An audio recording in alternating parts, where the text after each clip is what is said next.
নমস্কার বন্ধুরা, বিধায়কনাথ বাপ্পা চ্যানেলে আপনাদের সবাইকে স্বাগত জানাই। আমি আপনাদের সাথে বিধায়কনাথ।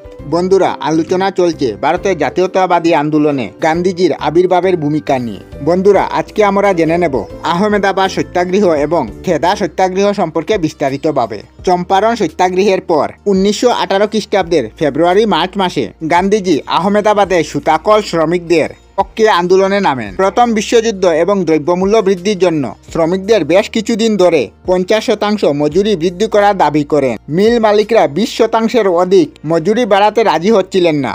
এর ফলে শ্রমিক ধর্মঘটে নামেন। গান্ধীজি এক্ষেত্রে মধ্যস্থতার ভূমিকা গ্রহণ করেন এবং শ্রমিকদের দাবি 35% আনার পরামর্শ দেন। মিল মালিকরা এই দাবি মানতে রাজি না হওয়ায় গান্ধীজি শ্রমিকদের পক্ষে অমরণ অনশন শুরু করেন। ভারতে এটি তার অনশন সত্যাগ্রহ। আন্দোলনের ব্যাপকতায় আন্দোলনের চতুর্থ দিনে মালিকপক্ষ 35% মজুরি বৃদ্ধিতে রাজি হয়ে যায়। গান্ধীজির ব্যক্তিগত জীবন।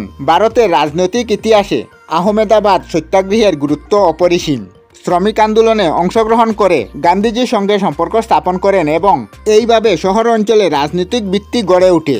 এই আন্দোলনে গান্ধীজি অনশনকে প্রথম রাজনৈতিক হাতিয়ারে পরিবর্তন করেন এবং পরবর্তীকালে অনশন একটি স্বীকৃত রাজনৈতিক ইতিহাসে পরিণত হয়। শ্রমিক আন্দোলনে অংশগ্রহণ করে কেবলমাত্র শ্রমিকদের নয়, তিনি মালিকপক্ষেরও সহানুভূতি, আস্থা ও বিশ্বাস অর্জন করেছিলেন। শ্রমিক নীতি সহযোগিতাকে বিশ্বাসী ছিলেন। 1917-18 খ্রিস্টাব্দে দুর্ভিক্ষ, অতিবৃষ্টি, খরা এবং শস্যহানির ফলে গুজরাটের খেদা বা কৌরা জেলায় কৃষকদের অবস্থা শোচনীয় হয়ে পড়ে।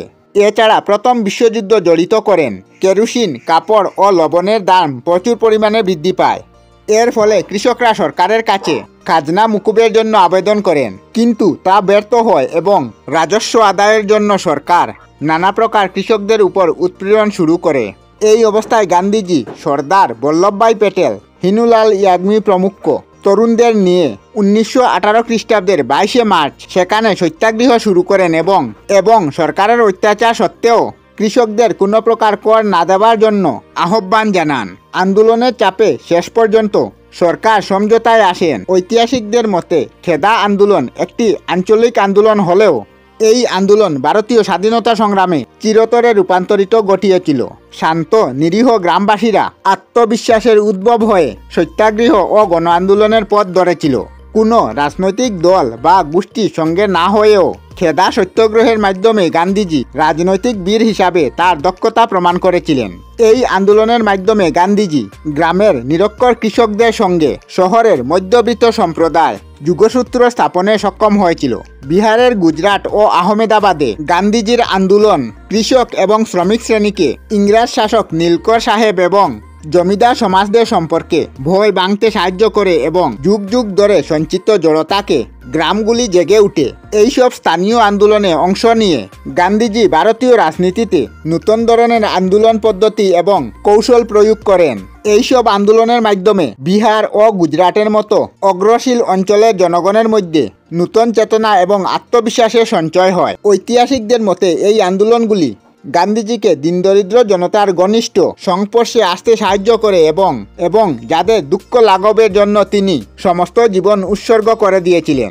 গান্ধীজি হলেন প্রথম ভারতীয় নেতা যিনি ভারতীয়দের সাধারণ মানুষের জীবন এবং জীবনধারা সম্পর্কে নিজেকে একান্ত করে নিয়েছিলেন।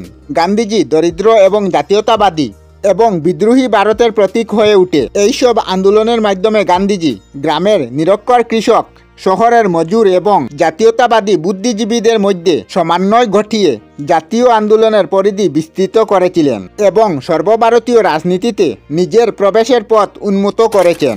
আমরা আমাদের চ্যানেলে সব ধরনের ভিডিও আপলোড করি, যেমন ব্লগ, নিউজ, কুকিং ভিডিও, ধার্মিক আলোচনা ইত্যাদি।